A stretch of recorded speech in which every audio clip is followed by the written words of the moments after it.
Welcome to our channel. So we're on our way toward the church. So yan ang simbahan namin. So it's almost 4 p.m. 4 p.m. mag-start yung mass. So yun, it's Saturday, December 24 here in Mississippi. So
katatapos lang namin ng misa and may na-meet kami mga bagong kakilalang Pinoy.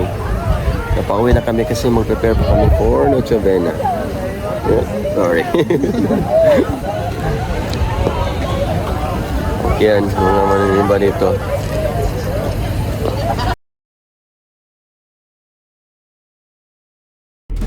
Good morning everyone. So, it's Christmas Day today, pero may trabaho ako ngayon. I'm on my way to work. And yun, it's 7 a.m. na dito. 7:30 mag-start yung work ko. So, I'll be going there. And it's just a usual day. Kahit Christmas, my work. Okay.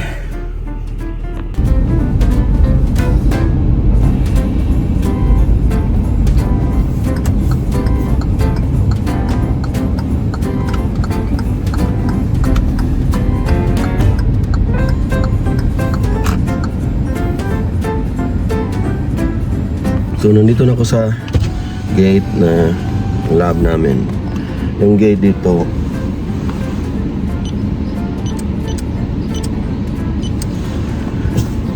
kailangan mo i-key-in yung code mo. Tapos kusang automatic na nagbubukas yung gate. Ayan. Pasok na ako sa loob.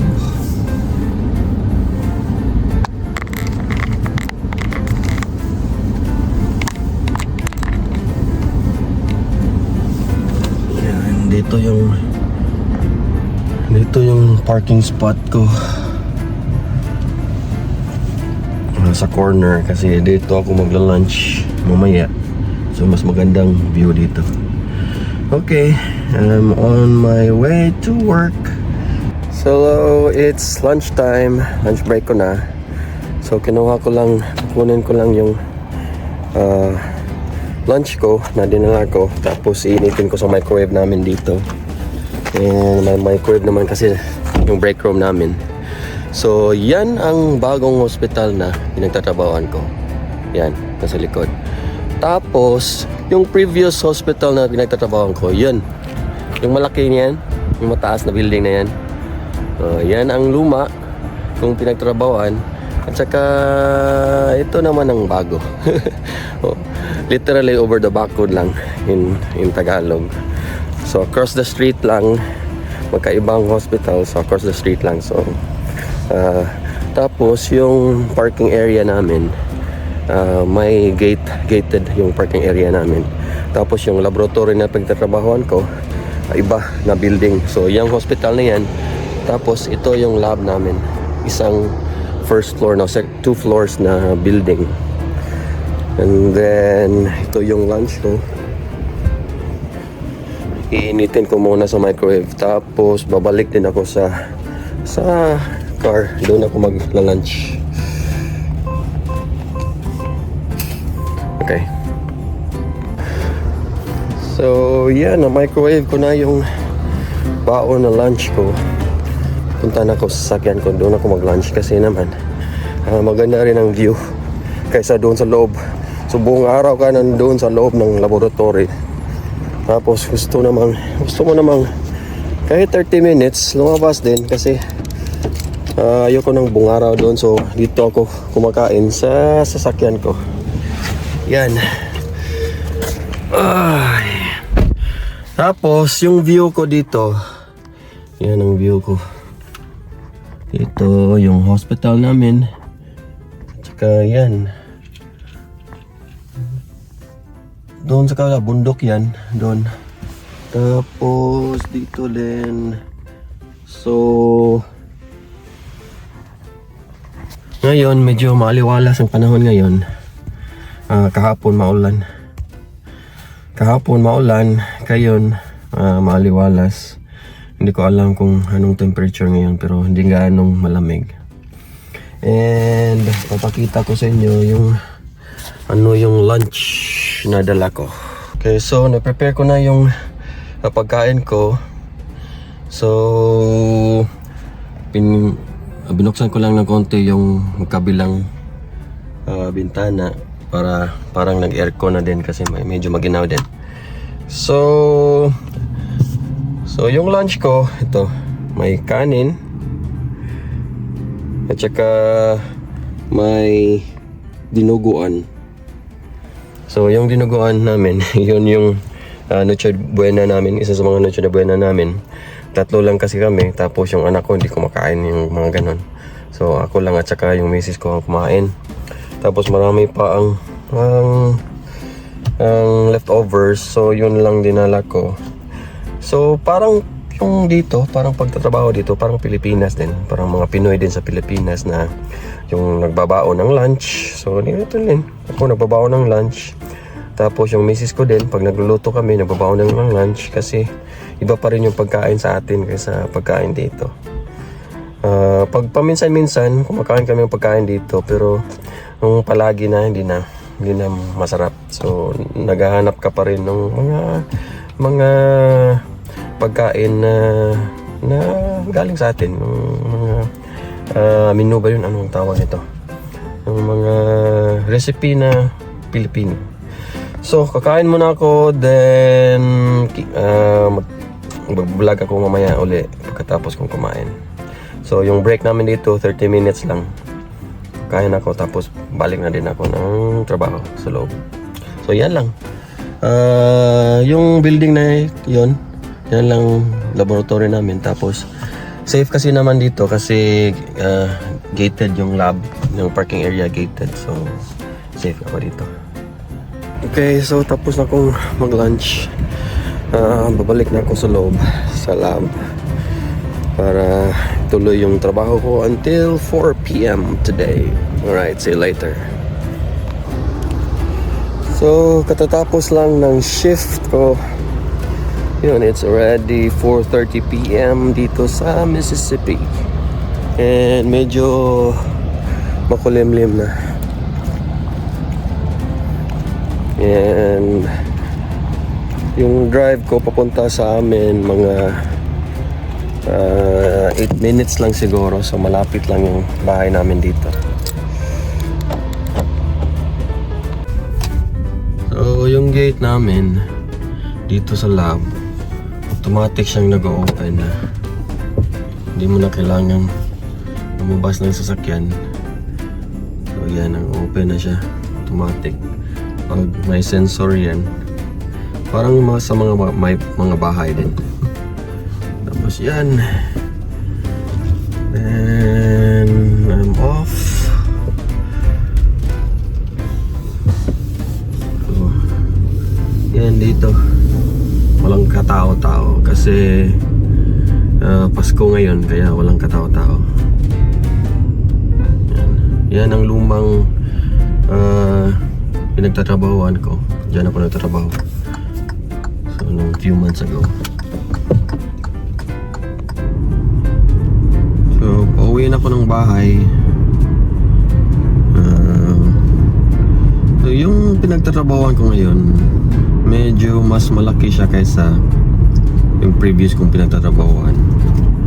Tapos kasi para siyang corporation niya, and then ang parent hospital niya nag-start siya sa Louisiana.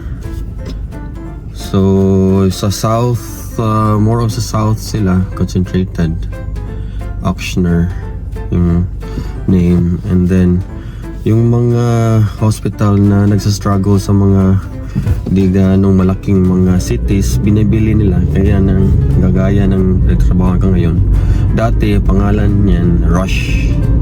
So mga 1918s yata, or hindi ko 1940s or pang ganun started. Pero yun, nag-struggle financially, kaya bininta nila sa auctioner, sa binili ng auctioner. Tapos ngayon mas maganda na ang management.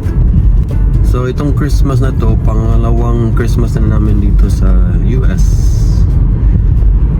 So ganun pa rin, kaming tatlo pa rin. Last year kaming tatlo lang nag-celebrate, pero ngayon may nag-invite sana sa amin kasi may kasama na akong dalawang Pinay pala. Yung isa 11 years na nandito, nagtatrabaho dyan sa laboratory na pinagtatrabahuan ko. Tapos yung isa last year lang dumating dito. So sponsored siya galing sa Pilipinas. Yung pinagtatrabahuan namin, yung nag-sponsor sa kanya para pumunta dito. So last year lang. Tapos yung isa nag-invite sa amin 11 years na. Kaso may handa din kami, hindi ko na, sayang din naman kung hindi namin lulutuin. So hindi na kami pumunta. So kami lang ang nag-celebrate. And then mamaya mag-open kami ng gifts ng anak ko. Kaming tatlo pa rin. So yun lang ang Christmas namin dito. Simple lang.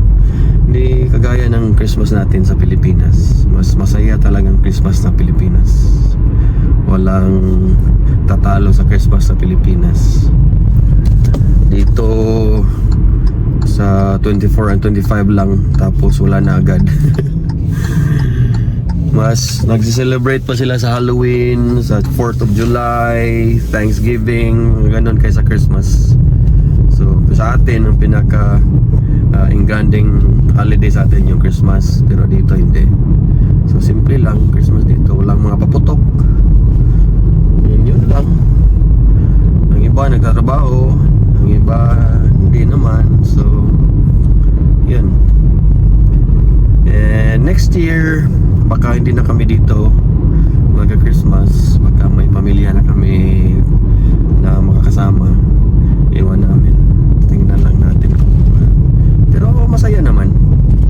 And then sa New Year baka pumunta kami ng ibang city para maiba naman ang venue namin sa celebration. So tingnan lang namin, hindi pa din kami sure kung pupunta ba sana. So yun, ganun ang life dito sa US.